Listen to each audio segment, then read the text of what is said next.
The eclipse was terrifying for me, to be honest with you. I don't know what to expect. I've never done it before, so I'm always nervous, like anything else. What do we expect? And mostly because I'm so fearful. One, I want the kids to experience it. My students, of course, they're super happy, healthy kids. Two, I want them to get excited about it. Three, I don't want them to look up and cause blindness or retinus problem. So I'm thinking like, oh, how am I going to do this? And it was such a struggle. And six, we want to order the Eclipse glasses.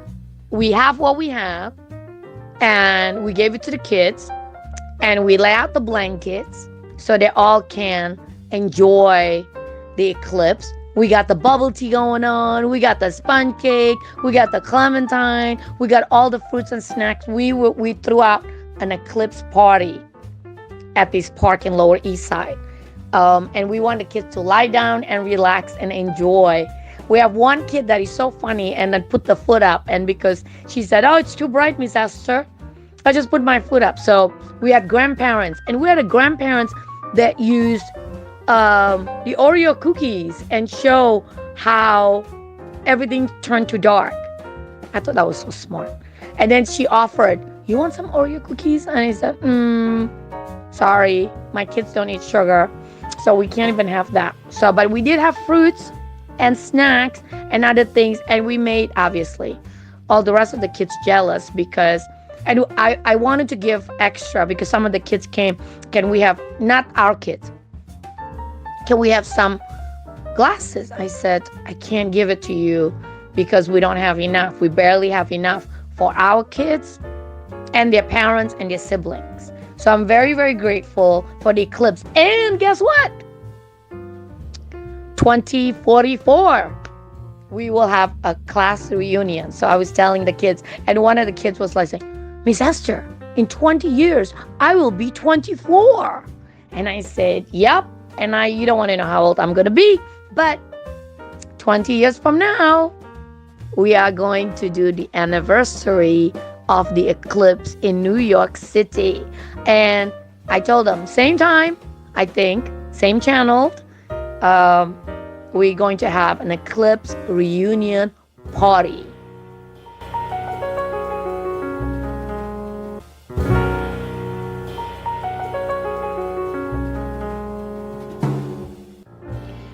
My daughter went to Harbor School in Governor Island, and she's always excited about these oysters. She said, Mom, we ate oyster for breakfast. We grew oyster. Do you know how we clean the water with oysters? And she just go blah, blah, blah, blah, blah, talking about oysters. So I end up knowing so much about oysters just from listening to her. And there are a couple things, right? One, sometimes I get annoyed. She talks too much. Two, sometimes I'm happy that she talks too much because she's so excited that she wants to tell me all about it, which is, I guess, something to say about our relationship. Sometimes she thinks that we don't talk. And I thought, seriously, Grace? We talk all the time. Oh, you talk, I listen, or I talk, you listen. But sometimes she just being in a cranky mood, she said, no, Mom, we don't talk. And this is the part, honestly, when I want to tell her, go to therapy more often. I think being a parent, and maybe most of the parents will appreciate this, that no matter what you do, it's always your fault. So we partner up with the Billion Oyster Project. And this time around, because my daughter already got her master's, she's teaching science. So I thought, okay, now I get to get excited about the oysters. So I'm telling my 3-year-old and 4-year-old about Billion Oyster Project, right? And I partner up with them, and they invited all my kids. and they got to touch the oysters. They got to bring the oysters down, and they talk about the environment. They talk about the importance of oysters. So it was really nice to be able to allow the space for my 3-year-old and 4-year-old, and being able to see this. So you guys, just to let you know, it was raining. And I'm thinking like, oh, one of my lines that I always said to my kids when they said, Miss Esther, it's raining, it's raining. I always tell them, like I told from the Wizard of Oz, nobody's going to melt. We're going to be okay. So the same thing. They were like, it's raining, Miss Esther, it's raining. I said, nobody's going to melt. It's going to be fine. We're going to be like the oyster, tough. And that's what they did. And so this is the field trip that Super Happy Healthy Kids did. And because of all your generosity and all your kindness and all your effort and everybody joining our movement to change the world one child at a time, my Super Happy Healthy Kids get the opportunity to do this Billion Oyster Project. And I am grateful to all the people at the Billion Oyster Project to make this happen. Couldn't have done it without you. Don't forget to like, share, comment, make our program better. See ya.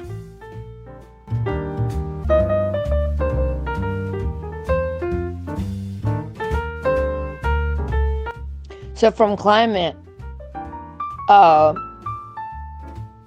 there's a climate museum in Soho, in New York. We want to raise another Greta Thunberg, making my kids be like a climate activist. Why not? Because I think it's really important the kids know about climate, or at least taking some part of it and not just use the fork as a single use. We actually distribute metal utensil so that they use that instead of just a single use something. We're trying. Our bubble tea in the store, we use paper straw. We're trying to come up with different ideas how to save the environment. And we want the kids to be responsible for that. So when we contact the Climate Museum, and they said, yeah, we'd love to educate your kids about the climate.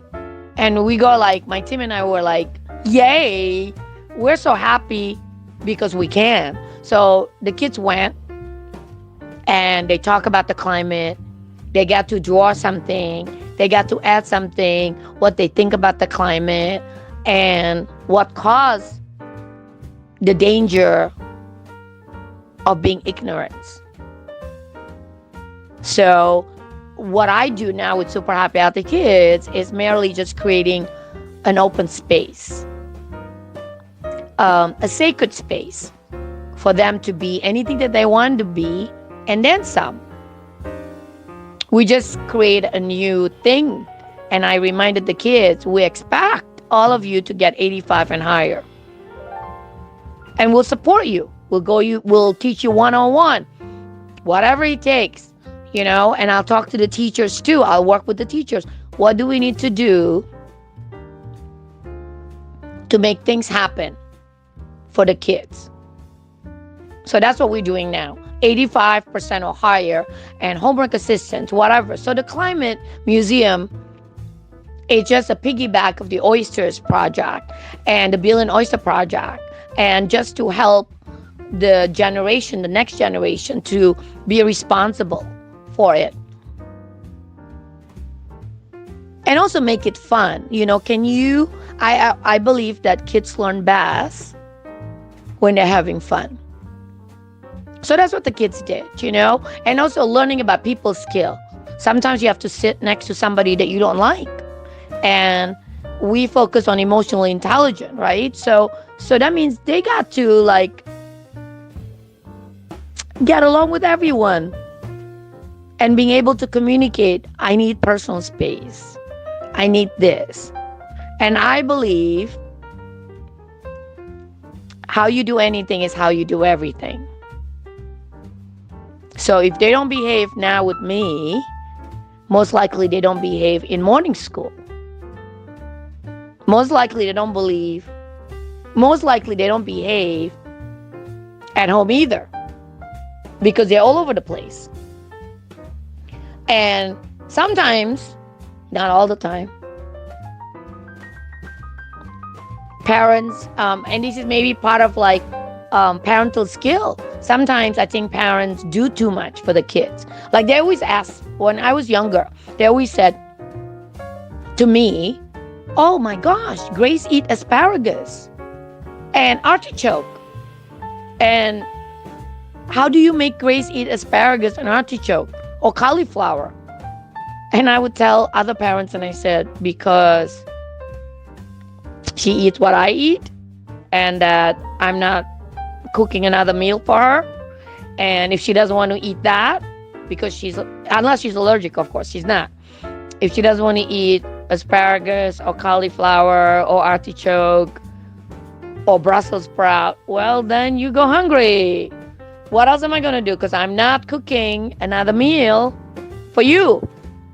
And that's how I raised Grace. I don't care. And so I would have dinner to like even my siblings, like I would see that your kids, oh, no, she won't eat that. She's a very picky eater. There's no such thing with my daughter and I. We cannot afford for her to be a picky eater. 2, we don't have the time. Anyway, so I'm so glad that you guys are watching this, so you guys can go on different trips with us as well.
One thing I know about Lego is this.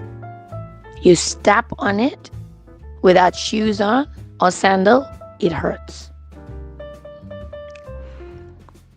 This is how I know that Legos are very well made and very durable. I don't remember where.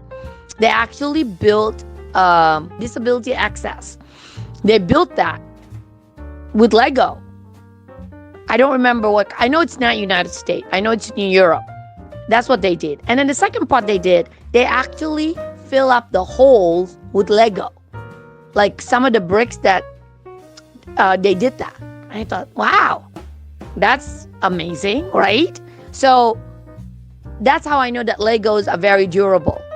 And Legos are very painful when you step on it. So with my daughter Grace, I have these Lego boxes that I would put the Legos. And, I know I talk a lot about my daughter Grace because he gets on my nerves when I have Lego all over the place. And the same thing with Super Happy Healthy Kids, because I tell them, you don't know how to clean up your Lego? You cannot play Lego again. I'm not giving you a second chance. You only have one chance. You don't know how to clean up the Lego, that's it. Because it's, we focus on no Band-Aid day. Meaning the kids don't have any Band-Aid. So if they don't have any Band-Aid, that means they're being mindful. And that's really hard to teach kids to be mindful when they are like into your personal space. And we have to tell them, please, even though we're not in pandemic anymore, please give each other personal space. And it's hard, especially when boys, right? And they want to just be into each other, throw the ball and wrestle. And I have to remind my students half of the time, hey, it's not WWE. Stop it. Don't touch my kids. That's how I always tell them, because they're into each other, wrestling on the floor. And it's a good sign though. It's really a good sign. But anyway, back to Lego. There's 2 stores of Legos in New York City. One on 23rd Street and Flatiron. The other one on Rockefeller Center. I recommend that you go to the Rockefeller Center, because once you finish with the Lego, you can go across the street and you can go to St. Patrick Cathedral. And listen, I don't care what religion you're in. You should look at the structure of St. Patrick Cathedral. Do you know if in the rooftop, it's actually a shape of a cross? And that's really cool. Doesn't matter what religion you're in. I'm just letting you know, architecturally, St. Patrick Cathedral is really nice. And all the way at the end, you can actually take a tour. All the way at the end is a chapel. And that's where I usually go. I love house of worship. It doesn't matter, the Buddha, Muslim, whatever. House of worship, I love. It's quiet, peaceful, and it's really beautiful there, in there. And don't tell anybody. There's a bathroom in St. Patrick Cathedral. It's behind the wood door, and there's a line, but they don't advertise it. But there is a bathroom on the right-hand side before you go to the chapel. Just give you guys a secret of New York City. And the Lego, and if you're done with it, you can actually go across the street. There's an American Girl store, and that you can go, and that's the boys have fun with in there too. The Lego and Rockefeller Center, they actually built a taxi from Lego, from yellow Lego. Above it, there's Captain America. They built a Statue of Liberty of Lego. My kids just go run around like crazy. And then they built a Hulk out of Lego. They have an Eiffel Tower out of Lego. And they have friends. And they have a bench of friends. They also made that out of Lego. When you go up the step, there is a guy with a saxophone, like a blues brother with the glasses. They made out of Lego too. And they have Lego. I love about they have 2024 Lego. They have the Lunar New Year, the Year of the Dragon Lego. They have the Lucky Money. They also have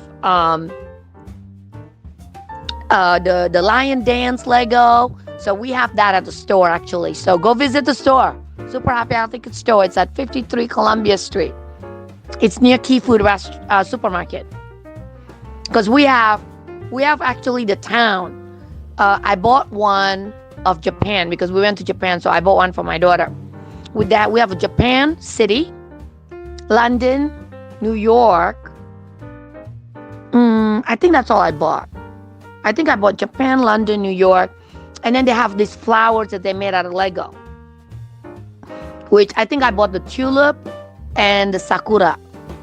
So you guys should check the store. And then they have this little, remember I talked to you about the Lego cabinet, the little, I have a Lego made out of a girl that you can put your Legos in there. And then there's like a silly kid on it. So you guys have to come to the store or go visit our Instagram, because I think we list the Lego. Now remember, 100% of the profit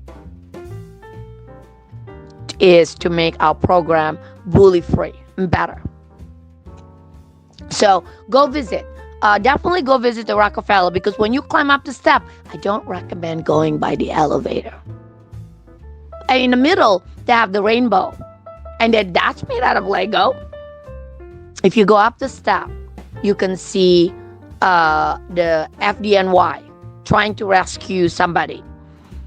They have the Batman hanging. And they have the Broadway show of the Lion King. Just a whole other gamut of stuff of Lego. There's a long line. They open at 10 o'clock. So if you go and if you buy something, my favorite is the Rockefeller one. Go, you must take, if you buy something on the receipt, there's a survey. Go give my friend Chad, the manager, a very nice survey. Because for him to run a tight ship and telling all his team member to always be nice and just a happy face, it's a big deal. So go in there and tell them, Esther Yang said hello. So you have to go there and say hello. And my kids love to play. They can build something.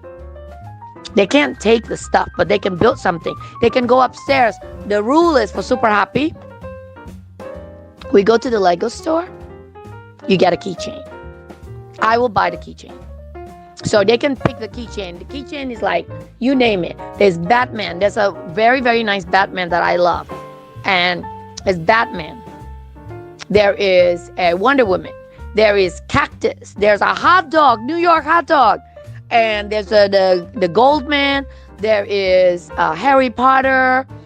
We actually have Harry Potter set in the store if you guys wanted to get that.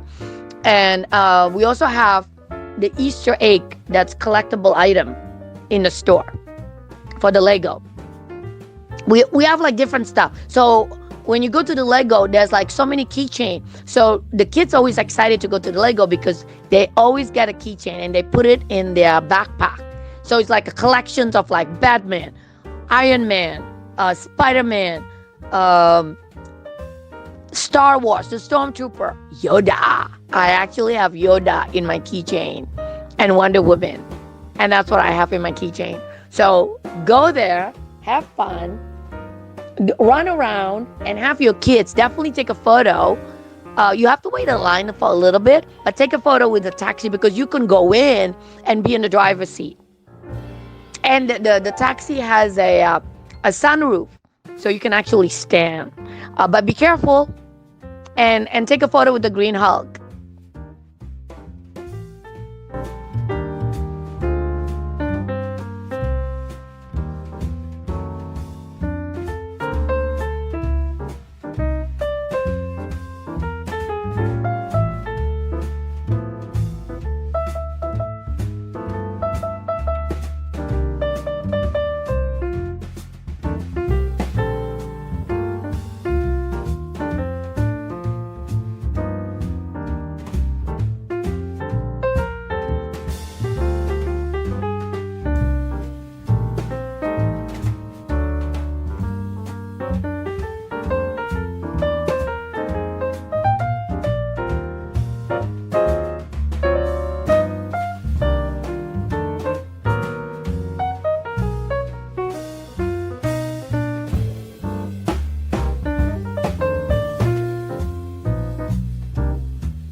One of my parents old firm. Well, first and foremost, we don't eat sugar. Okay, because we're super happy healthy kids. Second, but one of my parent is not my parent. One of my kids' parent, the architect. What they did was the gingerbread exhibit. They asked 50 New York architect firm to build gingerbread. Then they made a gingerbread exhibit. I thought that was really cool. The kids got, my kids are, I let them run around like chicken with no head. I just let them run around because I think you're stuck in school for 8 hours. As long as you're safe. Remember, we have a no Band-Aid rule. That means no Band-Aid. You got to be mindful. You can run around, jump around, as long as you don't hurt yourself. Because my rule is, and the kids know this, the best way to heal injury is to have no injury. And they know that. So whether they're doing yoga, they're doing karate, they're doing soccer or basketball or gymnastics or whatever, or doing STEM, or just running around because they can, or doing the bridge, or doing cartwheel, doing the handstand, whatever it is. The rule is, at Super Happy Healthy Kids, the best way to heal injury is to have no injury. And we're very serious. No Band-Aid. Of course, we'll give them a Band-Aid when there's like a cut or something like that. But I always tell them, whenever like a tiny cut, there's always one kid that's always whining and for anything that's going on. He's like hydrophrenic, like something always wrong. I always remind them what my dad told me. My adoptive dad, Harry, who is a cop. And he always said, it's a long way from your heart. Anything that I complain, oh my God, my ankle, Harry, my ankle hurts. Yeah, I call my dad Harry. So he would say, Esther, it's a long way from my heart. As maybe some of you don't know, I was adopted. My brothers and I were adopted. So we could stay here legally, actually. And they were the best parents. The best. They were just so into us. My mom, whenever she picked me up from school, said, how did you go with school? And I had to tell her everything. And she had to but what did you learn today? Tell me one thing that you learned. I highly recommend, if you're listening, ask this question. Tell me one thing that you learned today. That's the first question you should be asking. The second question you should be asking, what is your favorite part of the day? I never ask what's the least part of the day because, I always try to be positive. So I always tell them, what is your favorite part of your day? What is your second favorite part of your day? And then I always ask, what's your best friend today? And why is he your best friend? Or she is your best friend? Or they is your best friend, right? Because you got to watch the pronoun nowadays. So I always ask, what is your favorite part of your day? Why is this person your best friend? One thing that I remember this kid said to me when I asked her, why is she your best friend? And her word, no kidding, she is 5. Her word said, she always make me feel good about myself, Miss Esther. That is the nicest thing a 5-year-old can say about her friend. And I remember these 2 girls. One of them dropped the beads all over the staircase. Literally all over the staircase. And this other girl, who is always following the rules, just her jaws dropped and said like, oh my God, we're going to get in trouble now. So her jaw dropped for a second, and I'm watching and seeing how they're going to react. And the girl with the jaw drop start picking it up and putting it. And the other girl said, what are you doing? Why are you helping me? Because she thought that she was going to get yelled at, because she always is perfect and proper. And she just looked at her and she said, because that's what good friends do. We help one another. And I thought, like, sometimes, like, I don't even know why I'm doing it Super Happy Healthy Kids. That is the time where I go, like, I start like having tear in my eye, and I said, oh my God, it's working. It's working. All this hard work, by blood and soul, it's working. When she just said, and this is the girl that's